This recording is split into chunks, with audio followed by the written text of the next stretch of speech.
Welcome back to MMA Al Dente. I'm here to talk about Phil Hawes versus Roman Dolidze, which, by the way, let me just say now in this video randomly that I know which fighter I'm predicting and betting on, and I will never lead with that fighter all the time, or, I'll always change the orders, what I'm saying, where my prediction will be the first fighter I name sometimes it's the second fighter, and I try to do it randomly, so you'll never know which fighter I'm predicting, because I want to force you to watch my video.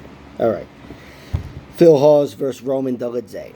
I think this is going to be a very good fight. I think it's really going to degenerate into a war, and that's largely because of Roman Dolidze and Phil Hawes' deficiencies and whatever. But Roman is not going to have an opportunity to win a technical fight here. This guy is a wild man anyway, but he's going to be outgunned, I think, wrestling-wise. I think so. Phil Hawes is a really good wrestler, JUCO national champion or whatever, like John Jones. And I think he's going to have the distinct wrestling advantage. And even striking-wise, I trust Phil Hawes' striking more. I think he's got better power and better technique. So this is a really difficult matchup for Roman Dolidze. Like, you'd have to be the biggest fucking idiot in the world to predict Roman Dolidze is going to win this fight. And that's why I'm predicting that Roman Dolidze is going to win this fight. This guy is a wild man. Like I said, he's very overmatched technically. Phil Hawes has a lot of strengths as a fighter. That's why he's such a prospect. But Dolidze is a wild man. He does create chaos, and he's got some, he's got height, even though he's giving up reach. He's giving up an inch of reach, but he's got 2 inches of height. It's relatively similar. But I just like Dolidze's work rate. I think he's the kind of guy who, if he can grind you, he will.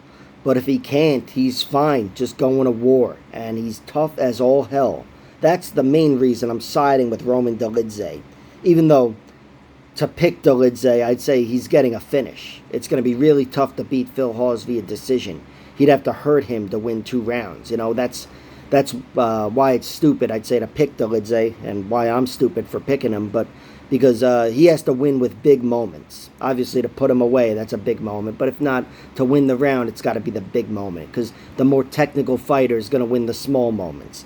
And I just see Phil Hawes being too technically sound, too good of an athlete, and when he's not hurt, he's the best fighter there ever was. But I don't trust his chin so much. We've seen him knocked out twice now to Marquez and to Chris Curtis. I don't trust his cardio, really, as we've seen in the Marquez fight, really. After one great round, he that was it for him. Round 2, he was just steamrolled and knocked out eventually. And Chris Curtis, not that you can really attribute any first-round loss to a cardio issue or whatever. It wasn't cardio, but still, I don't know. He got tagged at the end of round 1. There's something there. He looked like a beast, and whatever. The going got tough, the tide turned, and he crumbled, And that really, I don't think he was unconscious there, but he was clearly hurt, fell down, and did a little somersault out. He was like, he was beaten out of the fight there. And against Imavov, he survived, which, he did show a lot of survivability. That was something, but his cardio did fail him in round 3, I think, And it got to the point where he did a little stumbling, and he was lucky to survive there. I thought at the end, oh, shit, this could be going to a majority decision, majority draw, which it did go to a majority decision.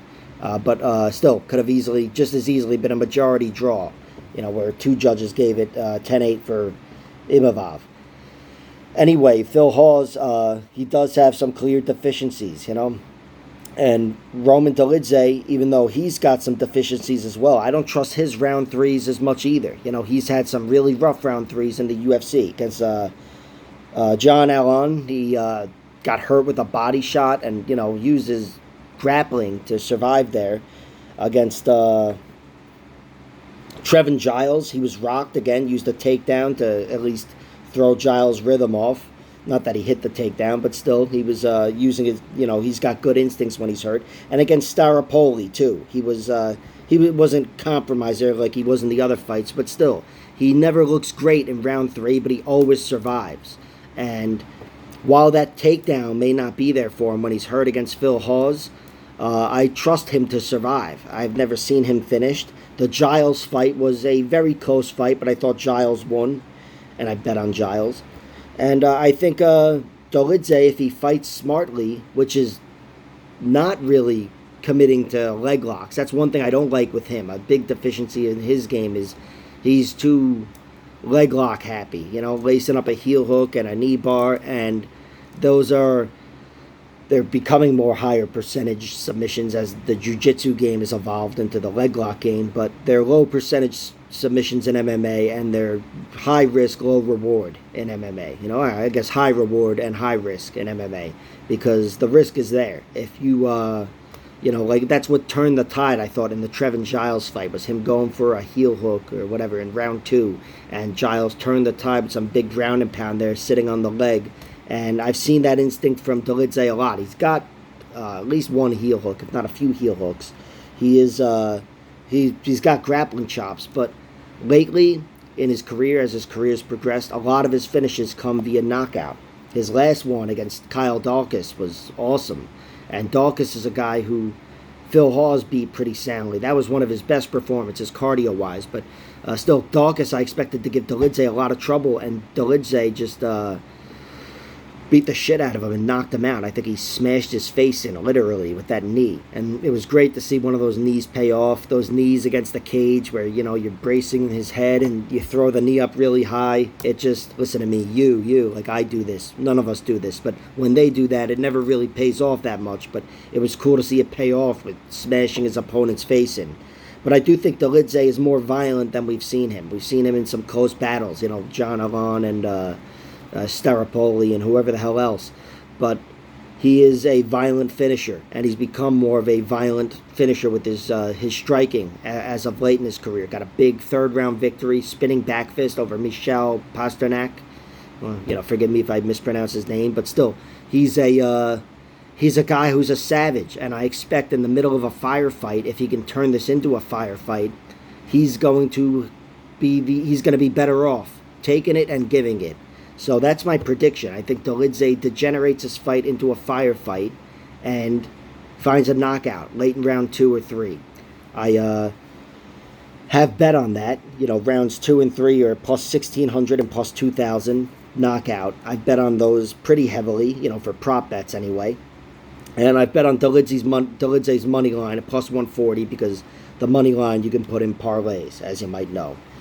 And that's it. Also, I did bet on either fighter to win via 3rd round finish, and I bet on a draw because Phil Hawes is one of those guys. But both these guys are susceptible to 10-8s given and taken, and I think there's some likelihood there. But anyway, back to the normal stuff. My prediction is Dolidze wins via, let's call it, 3rd round knockout, and my bets are Dolidze via knockout and more pressure, more money on rounds 2 and 3 knockout, and the money line plus 140.